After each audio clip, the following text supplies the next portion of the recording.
dia que o Padre Pio tremeu. Olá, amigos e amigas da Associação Regina Fide, meu nome é Odair Gutierrez, este é o programa Padre Pio e esse é o tema que nós vamos tratar hoje. A nossa história de hoje pode parecer um pouco estranha para todos os que conheceram o Padre Pio, os grandes embates do Padre Pio contra o demônio, as lutas do Padre Pio, né? E a gente imaginar que o Padre Pio em algum momento possa ter tido medo, possa ter tremido. Sim, o Padre Pio era humano como qualquer um de nós. Era um homem que galgou os degraus da santidade à custa de muito esforço, muito sacrifício, muito sofrimento. Mas isso não quer dizer que ele não chorasse, que ele não tremia, que ele não tivesse medo. Né? Mas essa história que eu vou contar aqui é tão curtinha, muito curtinha, hoje vai ser um vídeo curtinho. Não deixem de dar o seu like aqui pedindo uma oração ao Padre Pio, uma bênção ao Padre Pio, né? Para que ele te ajude em alguma necessidade que você esteja tendo. Né?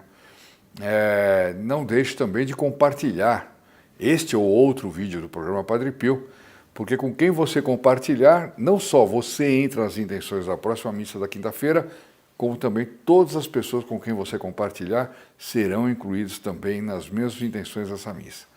Bom, eu tirei um trecho aqui do livro do padre Giovanni Mezzadri, né, que escreveu junto com o padre Karl Wagner, que chama Padre Pio Mudou Nossas Vidas. Esse livro é fantástico, ele tem histórias pequenininhas, né, mas muito reveladoras, muito interessante. Então, ele conta essa história. O Padre Pio treme de medo. Vamos ver, porque o que é que fez o Padre Pio tremer de medo? Se vocês pensarem um pouquinho, podiam fazer até uma meditação, lembra da meditação? Vamos pensar o que o Padre Pio poderia... O que poderia fazer um santo como o Padre Pio, que realizava milagres, que falava com as almas do purgatório, que era visitado constantemente pelas almas do purgatório e era visitado constantemente pelos demônios que espancavam, batiam, etc. O que é que faria o Padre Pio tremer de medo? Daí o desafio para quem quiser dar uma pausa e arriscar. Bom, eu vou ler. Um marido, abandonando a mulher com 2 filhos, juntou-se a outra durante 3 anos. Isso naquele tempo não era tão comum. Naquele tempo, quando um casal se separava, era uma coisa, era um escândalo. Naquele tempo não. Na década de 70 ainda era assim, né? Hoje não. Hoje o indivíduo já casa dizendo, bom, se não der certo amanhã eu separo. E com isso também torna nulo qualquer tipo de matrimônio sacramental, né? Porque já casa com a intenção de se separar, né?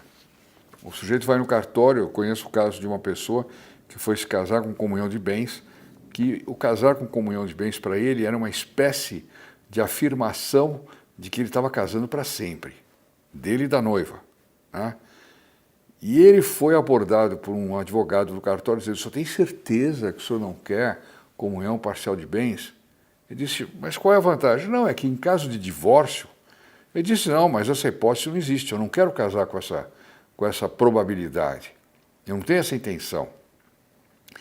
O cartório mandou chamar um outro sujeito para tentar convencê-lo, né?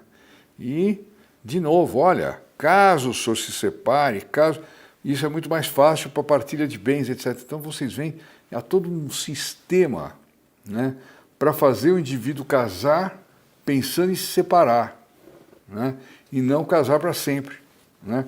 E quando essa pessoa que eu conheço, ela reafirmava a vontade de casar em comunhão de bens, ela estava reafirmando a fé dela no matrimônio indissolúvel do nosso Senhor Jesus Cristo, né? Mas causou espanto. Ela me disse que, inclusive, pessoas que estavam acompanhando, etc., falaram, puxa, mas vocês decidiram isso assim mesmo? É incrível, né? A que ponto chegamos? Bom, mas enfim, ele abandonou a mulher com 2 filhos e juntou-se a outra durante 3 anos. Foi então constatado que tinha um câncer. Olha lá, olha aí. Tinha um câncer, estava separado, vivendo com uma concubina, etc., 3 anos. Aconselhado, aceitou os últimos sacramentos e morreu. Então, ele estava numa situação de adultério, aceitou os últimos sacramentos e morreu. Bom, ninguém soube como é que tinha sido o sacramento, se ele havia se confessado bem, se havia se separado da mulher com quem ele convivia, para que tivesse efeito aquela absolvição que ele estava recebendo. Aqui o livro não fala nada.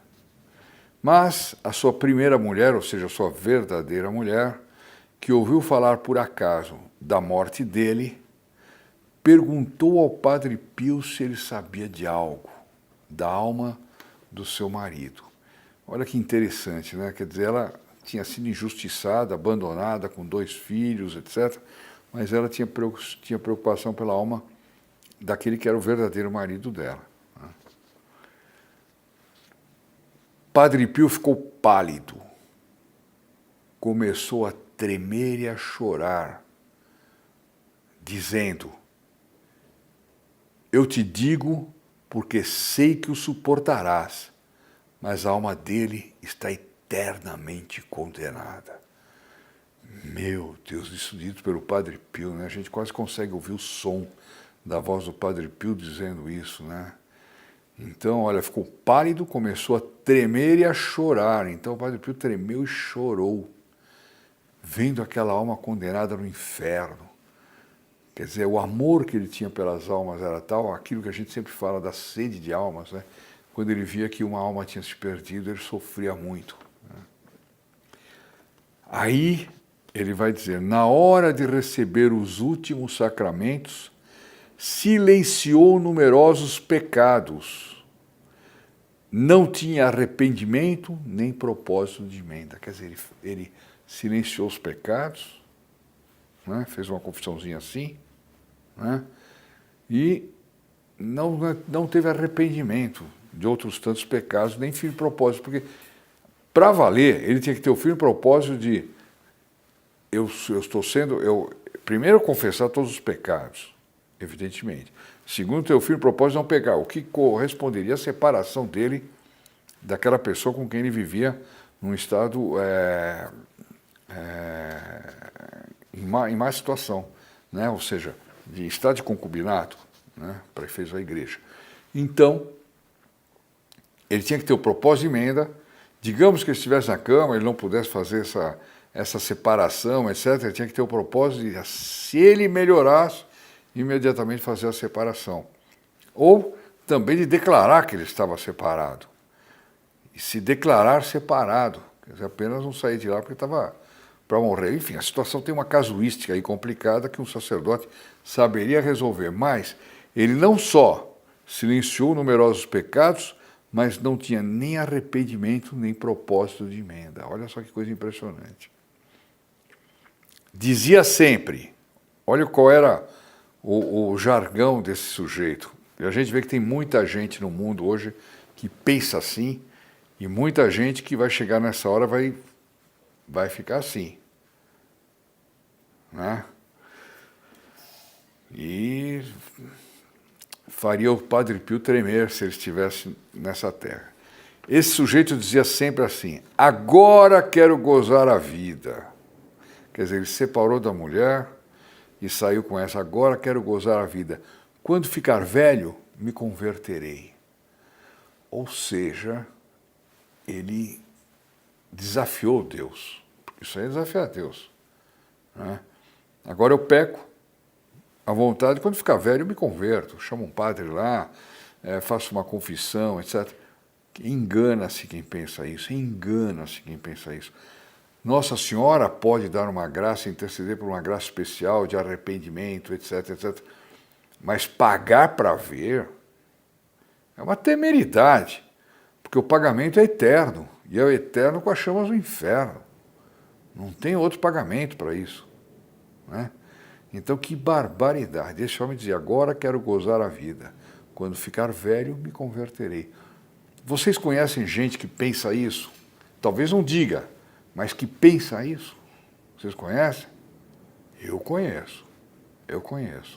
Infelizmente conheço e não são poucos, não, né? Então, fica aqui a nossa historinha do Padre Pio de hoje, com a reflexão, né? E quando alguém diz assim, os católicos são relaxados, os católicos... podem fazer de tudo, nós, de outra religião X, seita X, não podemos fazer isso, não podemos cortar cabelo, pode cortar unha, não pode, sei lá, um monte de não, não, não, não, nós somos mais radicais. Será? Será? Não sei não. É muito difícil ser católico, é muito fácil ir para o inferno, é muito difícil ir para o céu, mas ao mesmo tempo é muito fácil ir para o céu, desde que a gente conte com a intercessão do Santo Padre Pio, de Nossa Senhora, dos Santos Anjos, que a gente reze, que a gente procure ter sempre a alma limpa, sempre a alma em estado de graça, frequente os sacramentos, é coisa muito mais leve do que certas imposições que outras religiões colocam nas pessoas, e as pessoas seguem. Tem gente que reclama se uma missa demora 1 hora, mas de repente essa pessoa se muda de religião, vai para um culto evangélico qualquer, leva 4 horas e é todo dia, né? Que ele tem que ouvir um sujeito fazendo uma interpretação livre da Bíblia lá. E vai, né? Mas depois reclama se o sermão do padre leva mais do que 15 minutos. É assim. É assim. Pessoal, fiquemos aqui, não esqueçam novamente de compartilhar, dar o like, pedindo uma vez para o Padre Pio, compartilhar para incluir muita gente na missa da próxima quinta-feira. Fiquemos agora com a Ave Maria, um por todos, todos por um, e com a bênção do nosso caríssimo Padre Pio. Até amanhã. Ave Maria, cheia de graça, o Senhor é convosco. Bendita sois vós entre as mulheres, e bendito é o fruto do vosso ventre, Jesus. Santa Maria, Mãe de Deus, rogai por nós, pecadores, agora e na hora da nossa morte. Amém. In nome del Padre, del Figliolo e dello Spirito Santo, e così sia. Sia lodato Gesù e Maria, e buonanotte a tutti.